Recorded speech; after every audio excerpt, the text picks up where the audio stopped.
Salah satu dimensi keberagamaan yang hilang akibat pandemi adalah pengalaman beribadah bersama secara massal. Beberapa kali Jumatan sempat ditiadakan, begitu pula tarawih hingga sholat Idul Fitri dan Idul Adha. Kita dipaksa dalam kesempatan-kesempatan tersebut untuk beribadah secara terbatas bersama keluarga dan atau bahkan sendirian di rumah. Tetapi situasi tersebut tak sepenuhnya buruk. Pertanyaannya kemudian, memang apanya yang baik dari pembatasan ibadah di ruang publik akibat pandemi ini?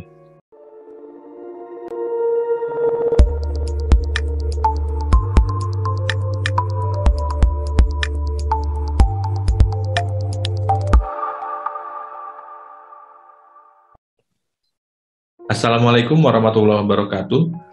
Gangguan terhadap stabilitas ritual peribadatan yang sifatnya komunal, sebagaimana dicatat Ai Fatimah Nur Fuad di buku Faith and Pandemic, telah membuat sebagian muslim merasa kurang religius dan saleh.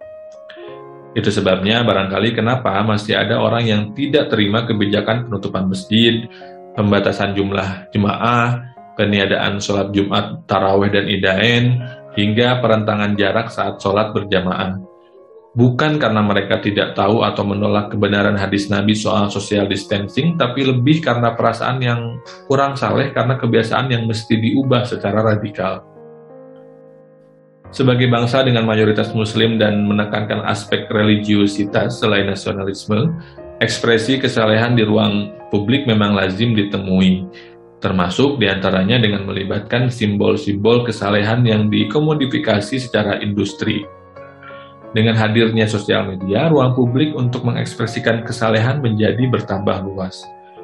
Gairah untuk mengekspresikan kesalehan di ruang publik kadang membuat kita sibuk mengeksplorasi dan mengeksploitasi cangkang nilai dari agama yang kita anut, sehingga lupa menggali lebih dalam ke ranah substansi. Dalam istilahnya Cak Nun, kita sibuk menikmati kulit mangga padahal daging dan biji mangga ada di kedalaman, sehingga butuh kesabaran untuk mengupas. Apalagi jika ekspresi keberagamaan di ruang publik telah menjadi bagian dari pop kultur yang kadang menjebak kita sehingga pelaksanaannya sekadar kebiasaan atau tradisi saja, tanpa tahu apa makna di dalamnya. Misalnya, bertahun-tahun kita terbiasa melaksanakan tarawih di masjid, terbiasa menjadikan kesempatan salat Id untuk launching baju lebaran, seragaman satu keluarga untuk kemudian dipoto dan dibagikan di sosial media. Hingga kemudian pandemi datang dan memaksa berbagai aktivitas peribadatan di ruang publik dibatasi. Haji dan umroh hanya terbatas bagi sangat sedikit orang dengan berbagai penyesuaian agar tidak terjadi kerumunan.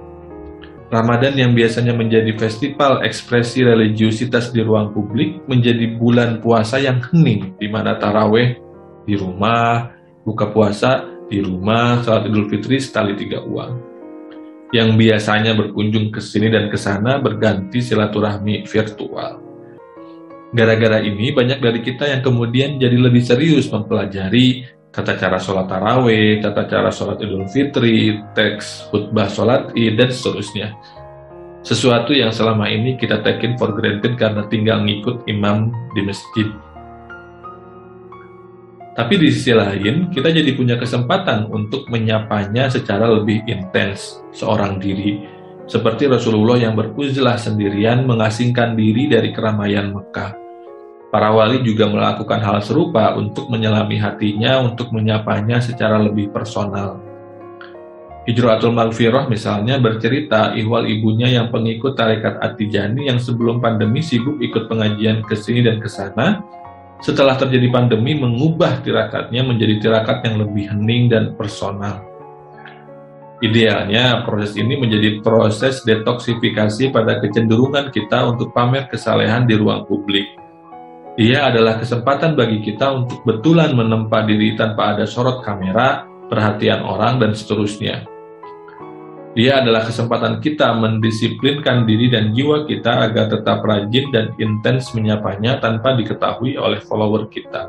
Singkatnya, ia melatih kesadaran ihsan, yaitu totalitas beribadah kepadanya karena sadar Allah senantiasa melihat, syukur-syukur bisa merasai seolah-olah kita melihatnya juga. Harapannya kalau sudah begitu, kita tidak hanya bisa menikmati cangkang berislam, tapi juga substansi nilai yang selama ini abai kita gali dan resapi ke dalam hati kita karena distraksi kamera dan keinginan untuk memamerkan ketaatan di media sosial. Terima kasih sudah mendengarkan atau menonton program Faith and Pandemic. Program ini didukung penuh oleh pemerintah Australia melalui skema hibah alumni Australia atau Australian Alumni Grant Scheme yang diadministrasikan oleh Australia Awards di Indonesia. Dengerin juga kajian keislaman lainnya di podcast Ren. Cek playlist kami kalau kamu bingung mau dengerin tema kajian yang mana. Ala kulihal, kamu bisa banget berbagi pengalaman keberagamaanmu selama COVID-19 dengan menuliskannya di kolom komentar. Dukung kami dengan klik suka dan subscribe.